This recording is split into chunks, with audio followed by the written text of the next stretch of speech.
महाराणा प्रताप ये नाम इतिहास में गूंजता है।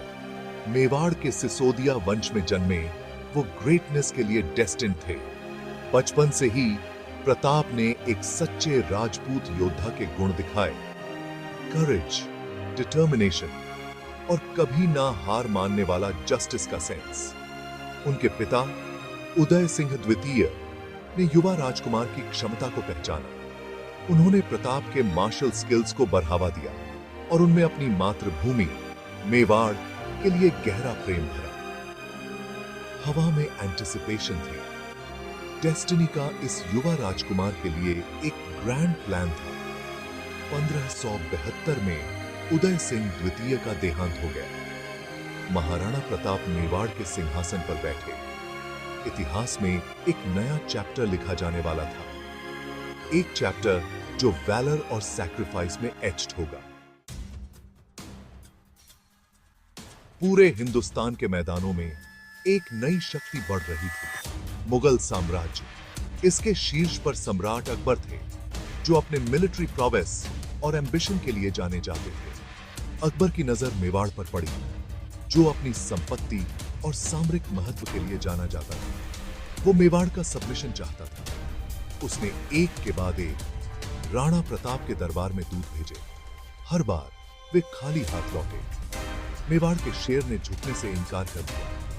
उसने सबजुगेशन से ज्यादा फ्रीडम को चुना। उसकी स्पिरिट अनयील्डिंग, एक क्लैश होना ही था। दो शक्तिशाली ताकतें, एक ऐसी कॉन्फ्रंटेशन के लिए डेस्टिन्ड जो हिंदुस्तान की डेस्टिनी को शेप देगा। 1576 लेजेंडरी बैटल ऑफ हल्दीघाटी का साल। राजस्थान का चिलचिलाता सूरज एक युगों की लड़ाई का गवाह बना। महाराणा प्रताप एक संख्यात्मक रूप से छोटी सेना के साथ मुगल सेना की ताकत का सामना किया। हवा में टेंशन थी। स्टील का क्लैश पूरी घाटी में गूंज उठा। महाराणा प्रताप अपने वफादार घोड़े चेतक पर सवार देखने लायक थे। उनके वैलर ने उनके आदमियों को इंस्पायर किया। वे कॉर्नर टाइगर्स की तरह लड़े। घंटों तक लड़ाई चलती रही। जमीन ब्रेव हार्ट्स के खून से लाल हो गई।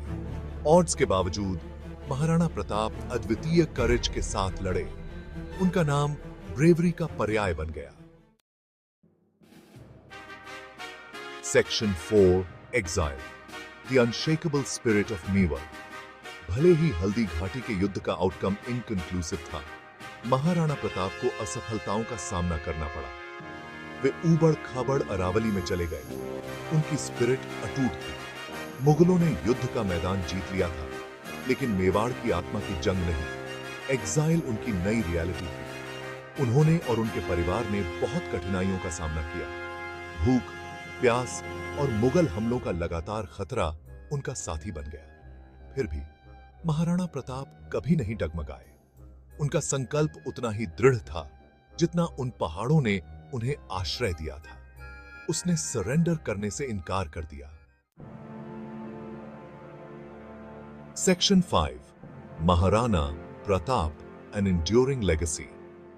अपने जंगल रेफ्यूज से महाराणा प्रताप ने अपनी सेनाओं को पुनर्गठित किया। उसने मुगल चौकियों के खिलाफ कई हमले किए। उसने मेवाड़ के अधिकांश हिस्से को मुगल नियंत्रण से मुक्त कराया। उनका डिटर्मिनेशन उनके लोगों के लिए आशा की किरण थी। 1597 में उन्होंने अंतिम सांस ली।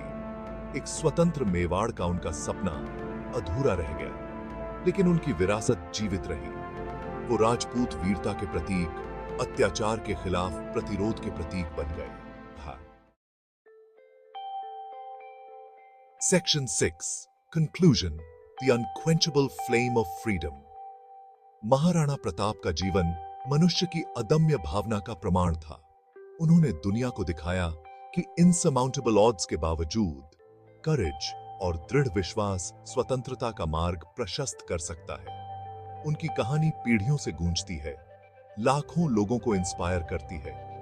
वो हमें याद दिलाते हैं कि आजादी की लड़ाई इटर्नल है, एक ऐसी लड़ाई जिसमें अटूट साहस और अडिग भावना की आवश्यकता होती है। एक ऐसी लड़ाई जिसका महाराणा प्रताप ने पर्सोनिफाइड किया। क्या यह जवाब सही है?